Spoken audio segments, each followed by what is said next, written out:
After getting through security and to the station, they sometimes wait for hours for an Arabic translator, only to be told they don't have the right paperwork or sufficient. So if someone doesn't call you back or doesn't answer your email, they've answered your phone call, they've answered your email, and their answer is they're not interested. And these Palestinians living in the West Bank, they've been answered, right? The Jewish state is not terribly interested in their complaints, particularly a Jewish state that is fighting for its survival. Evidence to submit a report.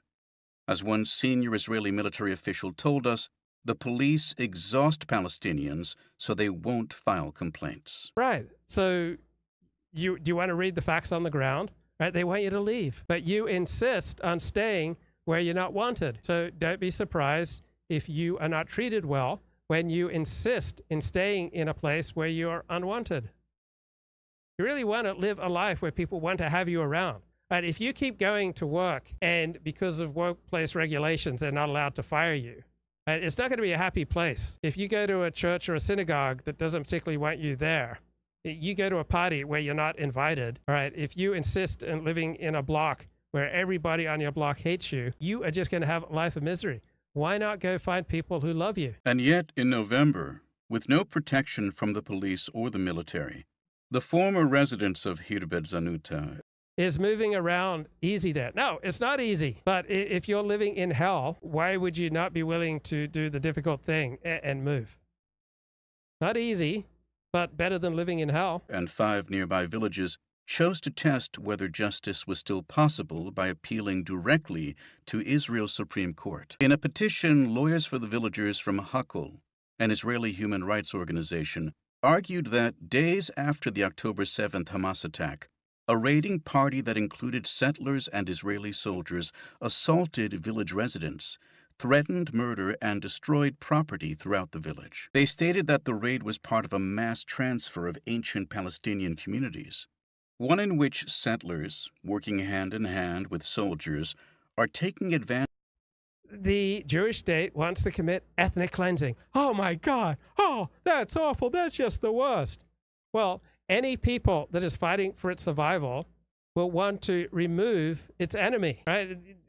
Palestinians want to commit ethnic cleansing against Jewish Israelis, right? You've got to fight to the death here between two groups, and until one group expels the other, you're not going to have peace. So ethnic cleansing is not very nice, but moving people 5, 10, 15 miles to other people who share their religion, share their language, share most of their customs, right? That strikes me as a far better fate than being bombed or being brutalized or being mistreated and abused, right? Why would you not want to move out of this hellish situation? Of the current war in Gaza to achieve the longer-standing goal of cleansing parts of the West Bank, aided by the sweeping and unprecedented disregard of the state and its de facto consent to the massive acts of deportation. Okay, so we got the neologist in the chat says, the Quran teaches Muslims to commit jihad against a non-Islamic government ruling over land previously ruled by Islamic order.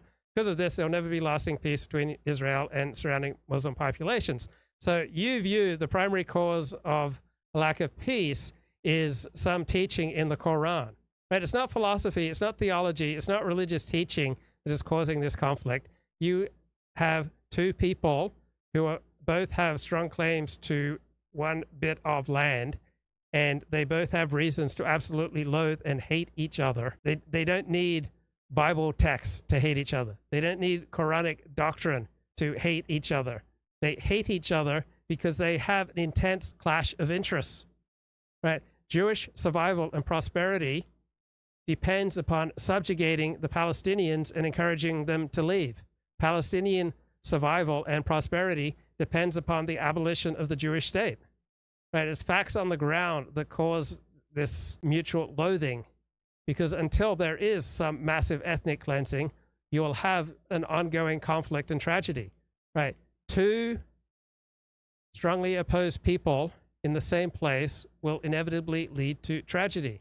Right? Diversity plus proximity frequently leads to tragedy. Why would you want to import this kind of diversity and tragedy into your community? The Supreme Court agreed to hear the case, and the relief the villagers are seeking, that the law be enforced, might seem modest. But our reporting reveals the degree to which decades of history are stacked against them. After 50 years of crime without punishment, in many ways the violent settlers... And the neologist says, I am projecting. Yeah, because you had to believe that people are primarily driven by Quranic doctrine or Jewish doctrine or this text in the book of Deuteronomy or this philosophical conception or this ideology or this policy stand. That's not how the world works. You live in a world of delusion. People are primarily driven by their identity and their interests. They're not primarily driven by ideology or theology or philosophy, all right? They're driven by this need of all life to try to create an environment around it which is most optimal for its thriving.